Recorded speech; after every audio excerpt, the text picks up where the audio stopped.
bonsoir et bienvenue dans votre émission L'Appel de la Patrie sur Télé Sahel. Ce soir encore, nous répondons présent pour cette mission d'utilité publique avec l'engagement de vous servir avec le même dévouement. Ce soir, dans votre émission L'Appel de la Patrie, nous allons parler de la lutte pour la sauvegarde de la patrie, mais surtout de l'engagement panafricaniste qu'elle enregistre ou qu'elle suscite. Pour cela, nous recevons sur ce plateau, c'est un honneur, le panafricaniste, président de l'ONG Urgence panafricaniste, M. Kémy, bonsoir. Bonsoir à vous. Nous recevons également Abdrahmane Oumarou, ancien député, donc homme politique, mais surtout panafricaniste, n'est-ce pas? Tout à fait. Bonsoir, M. Abdrahmane. Bonsoir. Et enfin, nous recevons aussi Abdelaziz Issaka, il est journaliste, rédacteur en chef de l'émission L'Appel de la Patrie. L'Appel de la Patrie qui est désormais une émission panafricaniste. Voilà. Monsieur Kémy, vous arrivez au Niger au moment où le président français annonce le retrait de ses forces militaires, mais aussi le rappel de Sylvain Ité. Alors, un fait qui s'assimilerait à une victoire des Nigériens sur le néocolonialisme ou l'impérialisme. Peut-être c'est là ma question. Un certain aboutissement du combat que vous menez. Mon très cher frère, déjà, je vous remercie pour l'invitation. C'est un plaisir d'être à vos côtés sur ce plateau. Je pense qu'il est très important que l'on rappelle que nous menons ce combat politique pour l'autodétermination de nos populations contre la France-Afrique depuis de très nombreuses années. Nous avons été jetés en prison ça et là, expulsés ça et là au Sahel. Et aujourd'hui, au fur et à mesure, dans différents pays, les marionnettes de l'impérialisme français tombent et sont remplacées par des entités qui sont en harmonie ou qui agissent le plus possible dans l'adéquation avec les intérêts de la population. L'année dernière, nous étions venus quand le panafricanisme n'était pas à la mode, quand la question du souverainisme n'était pas à la mode.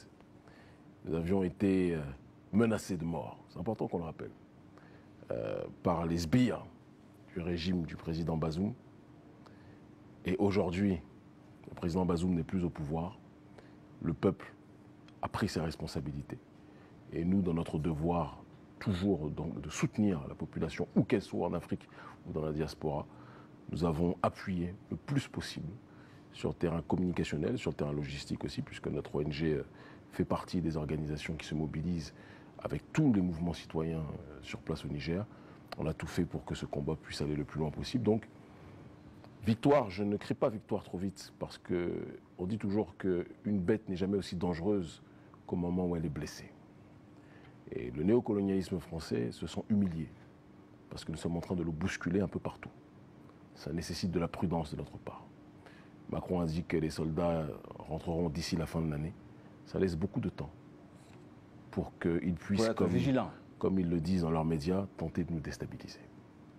Je dis nous, parce que ce qui se passe au Niger concerne les Africains dans leur globalité. Alors, Abder, vous êtes panafricaniste aussi. Le cas Niger ou la situation au Niger suscite beaucoup d'intérêt chez les panafricanistes ou tout simplement dans l'opinion africaine. Qu'est-ce qui, selon vous, explique cet intérêt? Bon, d'abord, je vous remercie donc, pour cette invitation sur ce plateau Télé Sahel.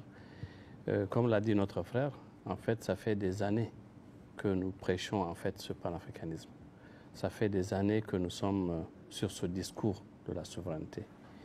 Et je vais rappeler quelque chose. Il y a un an, j'étais au Mali lorsqu'il y avait également des difficultés. J'ai fait un déplacement comme le déplacement que notre frère Kémy Séba vient de faire ici au Niger pour nous soutenir. Et je disais cela devant les autorités maliennes, qu'il devrait tenir bon. Parce que s'il réussissait, cela fera tache d'huile un peu partout. Et ça a fait tache d'huile. Nous avons vu ensuite ce qui s'est passé un peu partout. Et j'ai l'habitude de le dire, à chaque fois que j'ai l'occasion, ce vent du panafricanisme souffle de partout. Et aujourd'hui, la jeunesse, c'est cette jeunesse justement qui s'est appropriée de cette idéologie. Parlons du cas du Niger. Il est très important de rappeler que l'âge médian du Niger, c'est 15 ans. C'est-à-dire que la moitié de la population a moins de 15 ans. Et 80%, voire 85% de la population est jeune, donc moins de 40 ans. Et c'est ces jeunes-là aujourd'hui qui sont outillés, qui sont un peu partout sur la toile, qui sont partout à prêcher cette idéologie et qui sont en train de faire un combat un peu partout. Donc ce qui se passe au Niger, c'est le résultat, c'est le fruit d'un combat de certains panafricanistes. Kémy est dans cette idéologie, dans ce combat, ça fait plusieurs années. Il y a d'autres qui se battent un peu partout. Et je pense que c'est cette synergie aujourd'hui qui a fait que ça a pris un peu partout. Et aujourd'hui, la jeunesse a quand même adopté cette idéologie panafricaniste. Et je pense que c'est une bonne chose pour notre pays. Alors, Abdelaziz, vous êtes journaliste, vous êtes donc observateur de la scène nationale. Quelle lecture vous faites de la venue du panafricaniste Kémy Séba? Au-delà de la venue de Kémy Séba au Niger, je portais un regard beaucoup plus global, j'allais dire, sur cette question. Je pense qu'aujourd'hui, des présidents, malheureusement, qui nous ont quittés, comme Kwame Nkrumah, comme Thomas Sankara, comme Seyni Kounké, des autorités africaines comme Patrice Lumumba, lui n'a pas eu le temps, peut-être la chance d'être président de la République, doivent aujourd'hui recevoir un peu plus de lumière dans leur tombe. Parce que le combat qu'ils ont mené est aujourd'hui pris par la jeunesse africaine. C'est vrai qu'après eux, il y a eu une certaine période où les valets locaux ont pris le dessus sur la volonté des peuples de s'affirmer face à l'impérialisme. Mais aujourd'hui, la jeunesse africaine est en train de plus en plus prendre conscience et en train de plus en plus vouloir imposer sa vision aux autorités. C'est ça, je pense, qui est salutaire. Et si nous arrivons à cela aujourd'hui, c'est parce qu'il y a eu des braves gens, notamment comme Kémy Séba, comme artistes souvent, Tikenga Fakoli, mais au-delà... Alpha Blondy, mais au-delà des hommes politiques comme Assimi Goïta, comme Traoré au Burkina, et aujourd'hui comme Tchani, qui ont pris leur courage pour dire qu'il est temps que nous regardons vers la direction des peuples, il est temps que nous croyons vers la jeunesse de nos pays, mais il est temps que nous puissions profiter des valeurs que nous avons dans nos pays, parce que le colonialisme, l'impérialisme n'a pas fait que profiter des biens de nos pays, mais ils ont également travesti, malheureusement, corrompu les valeurs que nous, peuples africains, nous avons. Et aujourd'hui, ça fait plaisir de voir que les peuples africains sont en train de comprendre qu'ils ont une identité et qu'ils n'ont pas de complexe à avoir par rapport à ces colonialistes-là, notamment sur les valeurs qu'un être humain peut porter, mais sur le travail qu'un être humain peut être arrivé à faire pour le bien de son pays. Alors, Kémy Séba, maintenant que vous êtes à Niamey, vous pouvez me dévoiler votre agenda? Je ne le dis jamais intégralement sur les médias, parce que vous savez mieux que moi, ceux qui nous regardent, il y a nos partisans, nos amis, et puis il y a aussi les ennemis de l'Afrique qui regardent les bonnes émissions, et la vôtre en est une. Mais je dirais simplement que nous sommes surtout là pour officiellement pour une mobilisation contre le néocolonialisme dans sa globalité. Néocolonialisme exogène et endogène. Endogène matérialisé par la CEDEAO qui a appliqué à la population du Niger des sanctions qui frisent le crime contre l'humanité. Parce que quand une population est déjà appauvrie et que vous accentuez le processus d'appauvrissement, excusez-moi, vous voulez tuer la population. Et ce que la CEDEAO a fait, elle ne l'a fait que parce qu'elle a suivi les directives de l'oligarque, de l'influenceur de la finance internationale apatride, qu'est Emmanuel Macron. Je pense que c'est important aussi qu'on le dise. Et donc, se mobiliser ce jeudi, comme nous comptons le faire, c'est pousser notre population à rester plus que jamais vigilante, parce que les affres du colonialisme et les velléités de déstabilisation sont des plus présentes et prégnantes. Et n'ont pas de limites. Ils n'ont pas de limites, ils l'ont déjà prouvé. Et je pense que quand ils ont l'impression d'avoir perdu leur part du gâteau, ils vont tout faire pour que cette part du gâteau devienne immangeable. C'est ce qu'ils ont fait partout et c'est ce qu'ils essaieront de faire ici. Mais nous sommes tous vigilants. C'est un combat de tout un chacun. C'est un combat de tous les Nigériens, c'est un combat aussi et surtout de tous les Africains. C'est la raison de notre venue ici. Et je précise aussi que, vous le savez, je suis béninois et je vis au Bénin, bien que né dans la diaspora. Et il faut que vous sachiez au Niger que les décisions qui ont été prises par les présidents de la CEDEAO, les dirigeants qui siègent à la CEDEAO, ne sont pas les décisions partagées par les populations de la CEDEAO. Au Bénin, le président Patrice Talon a pris une décision d'agresser le Niger en suivant les directives d'Emmanuel Macron. Mais la population béninoise ne se retrouve pas dans la décision de Patrice Talon. Et je suis venu aussi, au-delà de mon poste de président de l'ONG Urgence panafricaniste, qui est une organisation internationale de référence sur les questions relatives à l'autodétermination, je suis venu aussi pour dire que les Béninois et toutes les populations de la CEDEAO sont solidaires du peuple nigérien. C'est très important qu'on le dise. Alors, Abdrahmane, quelle valeur ajoutée on peut percevoir à travers l'engagement ou l'agenda de Kémi Séba à la lutte pour la sauvegarde de la patrie? Bon, vous devez savoir que c'est une très bonne chose. Il n'y a pas mieux que Kémi Séba pour être un grand ambassadeur pour le peuple nigérien. Vous savez, ce combat que nous avons entamé n'est pas un combat très facile. Et souvent, ce n'est pas aussi un combat qui se fait sur une petite période. Il faut aller vers la vigilance. Il faut aller vers la vigilance et il faut beaucoup sensibiliser le peuple. Ce jeudi 28 septembre, donc notre frère Kémi Séba est notre invité spécial. D'abord, comme il a dit, en tant que Béninois, il est là pour apporter son soutien au peuple nigérien et être le porte-parole du peuple béninois. Parce que la décision des dirigeants de la CEDEAO n'a rien à voir avec ce que ressentent les peuples africains, les peuples frères du Niger. Nous avons choisi de faire donc cette activité du 28 septembre.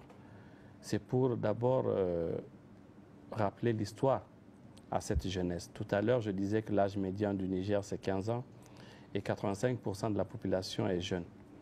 Et une jeunesse, il faut l'éduquer. Le panafricanisme, tout à l'heure, je l'avais dit, ce n'est pas un effet de mode, mais c'est une idéologie. Et donc, il faut encadrer cette jeunesse à découvrir cette idéologie, à faire des recherches et à connaître beaucoup de choses. Le 28 septembre 1958, l'ancien président, le président guinéen Ahmed Sékou Touré, et notre compatriote Djibo Bakary, qui n'a pas eu la chance de diriger le Niger, ont dit non au référendum du général de Gaulle. Tout à l'heure, Aziz avait parlé des panafricanistes, Assimi Goïta, il a parlé de Séni Kountché.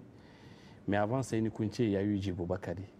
Et je pense que c'est important de le rappeler à la jeunesse. Et beaucoup, c'est aujourd'hui qu'ils commencent à découvrir et à faire des recherches sur Djibo Bakary.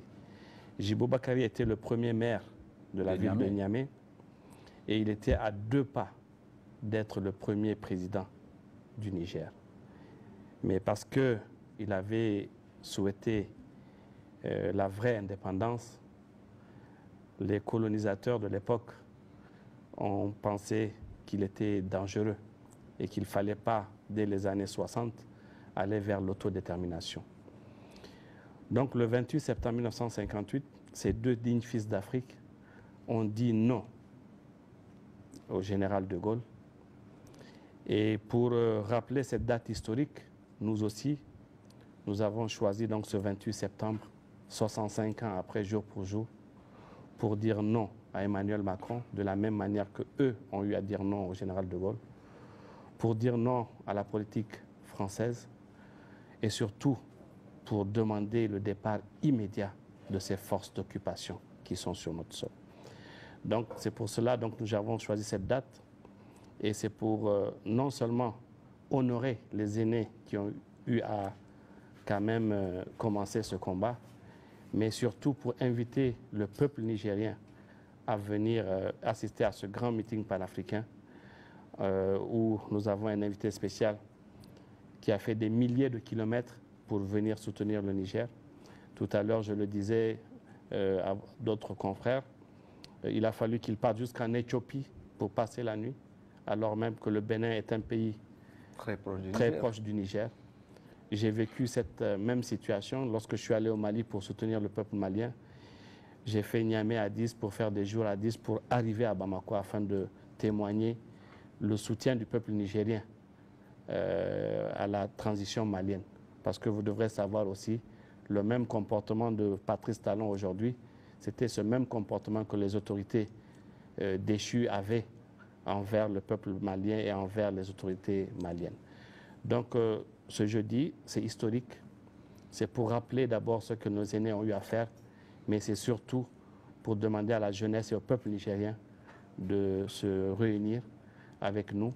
Il y a des acteurs de la société civile qui sont à nos côtés, qui nous soutiennent aussi par rapport à cet événement. Le M62, le Front patriotique, Bukata, des gens qui se battent également et qui regardent la même direction que nous. Donc nous invitons vraiment tout le monde à venir pour que nous puissions faire un procès à la France-Afrique et surtout pour demander vigilance au peuple nigérien, pour dire aussi, ce n'est pas à Emmanuel Macron de donner une date de départ de ces troupes d'occupation, mais ce sera au niveau de la place de la Résistance, avec notre frère Kémy Séba, que nous allons donner un nouveau ultimatum aux autorités françaises pour faire partir leurs troupes d'occupation. Abdelaziz, est-ce que, avec tous ces mouvements que nous voyons, la venue des grands panafricanistes, les Niger suscitent aujourd'hui un intérêt panafricaniste? Bien sûr. Le Niger n'est pas à dissocier des autres pays africains. Kémy Séba disait tout à l'heure qu'il affirmait qu'il est béninois. Mais moi, son nom me dit beaucoup de choses. Kapouchichi. Je connais beaucoup de familles au Niger. Je connais quand même une famille Kapouchichi au Niger, et qui sont des Nigériens. Je suis allé à l'école avec des Kapouchichi. J'ai un ami qui est Kaou, qui est nigérien. Pourtant, c'est un nom qui vient du Bénin. J'ai un ami qui est Alou, normalement de Porto-Novo, mais qui est nigérien. Donc, il n'y a pas de frontière entre nos peuples, entre nos pays, d'accord, mais entre nos peuples, ces frontières-là n'existent pas. Et nous devons savoir que nous avons intérêt à nous considérer comme une seule personne et à nous battre contre l'impérialisme. Parce que l'impérialisme ne fait pas de différence entre nous. L'impérialisme tente et cherche toujours à tirer le meilleur profit qu'il pourra tirer de nos pays, de nos peuples. Et c'est à cela que nous devons nous opposer. On ne réussira pas tant que nous ne restons pas unis. Et ils n'ont pas été divisés pour nous coloniser. Il faut que nous soyons unis également pour pouvoir faire face à leur idéologie. Alors, Kémy Séba, pour finir, quel message vous portez pour la jeunesse nigérienne et le peuple nigérien en général et voire pour l'Afrique tout entière? Dieu ne change pas les conditions d'un peuple tant que le peuple ne change pas lui-même. Tout le monde sait à quoi ce propos fait référence. Et je pense que la jeunesse nigérienne a compris ce qu'une autre grande partie de l'Afrique, la jeunesse africaine a compris. Que rien ne changera tant que la jeunesse africaine ne prendra pas ses responsabilités. C'est ce qu'elle a décidé de faire. Mon cher frère tout à l'heure parlait de la coordination de différents types d'actions, des actions de terrain, la communication digitale à travers les réseaux sociaux qui sont aujourd'hui une arme fondamentale dans ce combat de souveraineté. Et la diffusion, la bataille idéologique, parce que comme disait Gramsci, celui qui gagne la bataille culturelle a déjà gagné la bataille et la guerre. C'est qui? Gramsci, c'était un grand militant communiste européen, disons les choses telles qu'elles sont, mais qui avait compris la nécessité de déconstruire le système d'oppression structuré par l'oligarchie vis-à-vis du prolétariat, et qui avait compris la nécessité de mettre en avant la conquête des idées et la bataille de l'esprit, la bataille des idées, en sachant que celui qui déconstruit les idées de l'adversaire a déjà réussi à le défaire de ses armes. Oui. Voilà. Et donc, c'est la démarche dans laquelle nous sommes. Aujourd'hui, la France a perdu sa légitimité sur le terrain même du principe de sa présence. Aujourd'hui, la France, tout le monde sait que l'oligarchie française, sa présence en Afrique sur le terrain militaire, sur le terrain économique, à travers le franc CFA, sur le terrain politique, c'est une présence néocoloniale. Et c'est parce qu'il y a eu un travail d'ingénierie sociale qui a été fait depuis des années, par nous autres et d'autres, pour que les masses comprennent que nous sommes dans une situation de fin de cycle de prédation. On arrive à cette fin et on va ouvrir une nouvelle page tous ensemble. Et c'est un bonheur. On a été au Mali, on a été au Burkina, nous sommes au Niger. Demain, ça sera d'autres pays. Partout en Afrique, la souveraineté va être conquise. Nous y travaillons. Et si Dieu veut, nous réussirons. Je m'en voudrais si je ne vous pose pas cette question avant de vous dire au revoir. Est-ce que quelque chose n'a pas changé au Niger depuis votre dernier passage? Si, beaucoup. Ceux qui faisaient la loi et qui semaient la terreur dans les rues de Niamey sont aujourd'hui à l'ombre. Et ceux qui étaient terrorisés hier sont aujourd'hui à la lumière. Ça nous rappelle que aucun être humain n'est éternel, il n'y a que Dieu qui l'est. L'homme fait ses plans, Dieu fait les siens. Et Dieu est le meilleur des planificateurs. Merci infiniment. Merci Abdrahman, merci Kémi Seba, merci Abdelaziz pour votre disponibilité. Ce numéro de votre émission L'Appel de la Patrie est à présent terminé. Merci mesdames et messieurs de nous avoir suivis et à demain plaise à Dieu pour un autre numéro.